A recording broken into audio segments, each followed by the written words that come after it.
I often try to plan these episodes in advance so that I know what I'm going to talk about ahead of time and if I need to do some research and such.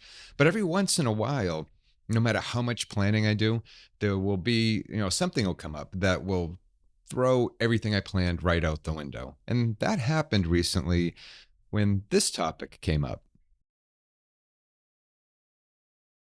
I love the community that's formed around this channel immensely. And really, one of the best parts of my day is sitting down to read the comments and responding to them. It's a never ending journey of learning and sharing information. As well as the comments that I receive, I also receive emails from folks. Sometimes it's just to talk about their setup or to offer some advice to me from things that they've seen about my setup. And other times it's because the person emailing felt a little uncomfortable asking their question in the comments. I received one of these questions recently through email from a parent who wanted to buy their daughter a turntable for her birthday. They didn't want to spend a lot of money, understandably, and they also couldn't understand why their daughter even wanted a turntable, especially considering the fact that I guess the family had an Amazon Music subscription. So, as far as they were concerned, all the music she could ever want to listen to was available to her at the tap of a button. And you really can't argue with that. And they also have a Spotify playlist that she shares with her friends and that the family also shares when they go on road trips and such. So they couldn't understand for the life of them why their daughter even wanted a turntable. So after I asked them a couple of questions and also found out what their budget was, I was able to recommend an entry level turntable that I figured she'd be happy with that would at least provide a decent sound. And out of curiosity, towards the end of the email chain, I did ask if they knew why their daughter wanted one, or did she express any reasons for wanting a turntable for her birthday? And the answer was because her friends had them. I never asked the daughter's age because it wasn't offered, but I have to assume we're talking about a teenager. Now, I can't tell you how thrilled I was to get that email, and it had nothing to do with them asking for my advice. It was more because what it meant. Now, I always see news articles about vinyl sales. I even have a feed set up that pushes me any news that's related to the vinyl record industry, but that's all data driven. And this email was more personal. It gave me a glimpse into the lives behind the numbers. And there was one sentence in that parent's email that stood out to me. And I hope they don't mind me sharing this. They said, I remember what it was like to rush home to listen to the record I just bought. And this was coming from a parent who, in their initial email to me, said that they didn't get it. I think they do. I think they just forgot what it was like. And I had too. I have to admit, nobody was more excited than I was when streaming music hit the scene. And I was a Napster user. Hate to admit it, but I was. And that was 25 years ago. For any of you of a certain age, does it seem like Napster was 25 years ago? Legal troubles over copyright infringement aren't slowing down Napster. The song swapping company is now in the top 50 list of most visited sites on the web, according to Media Metrics. And spin-offs are on the way. Paul Verkaman reports.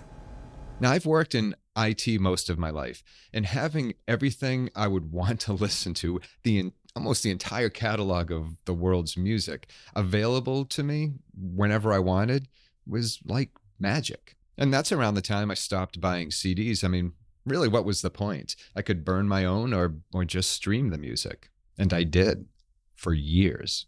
Now, as with anything else that's, new and shiny and new on the scene, it became the norm and the excitement faded away.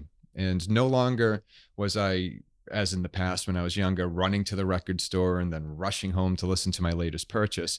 Now music was in the background. It was streaming. It was playing while I was doing other things. I could be mowing the lawn or driving to pick up my daughter or going to the gym or jogging. The point is, it was extremely convenient and is extremely convenient. So it faded into the background, and that's what convenience does. You take it for granted.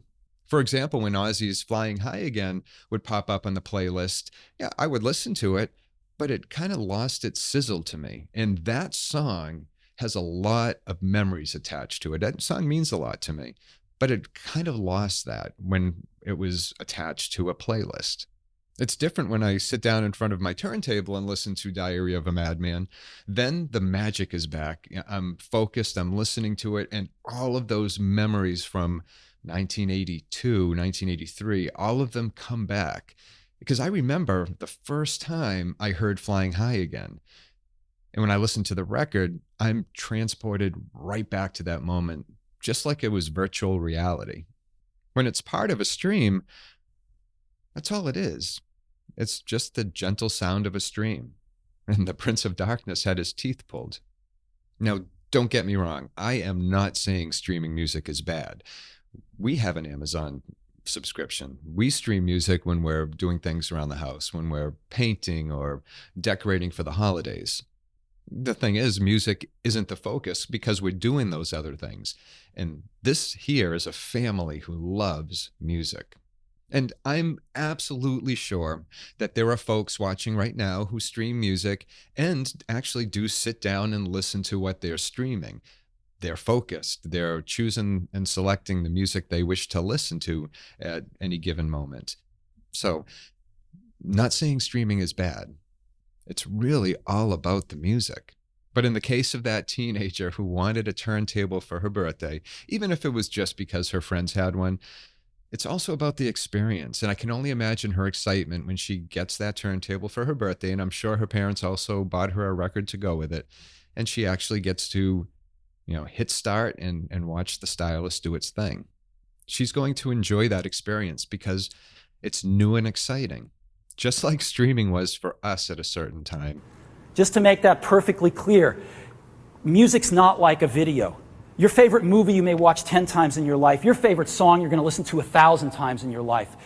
If it cost you $10 a month or over $100 a year for a subscription fee to rent that song, that means for me to listen to my favorite song in 10 years, I've paid over $1,000 in subscription fees to listen to my favorite song 10 years from now, and that just doesn't fly with customers. They don't want subscriptions. So what are your thoughts, specifically around vinyl records and streaming? And no, this is not a vinyl records versus streaming discussion.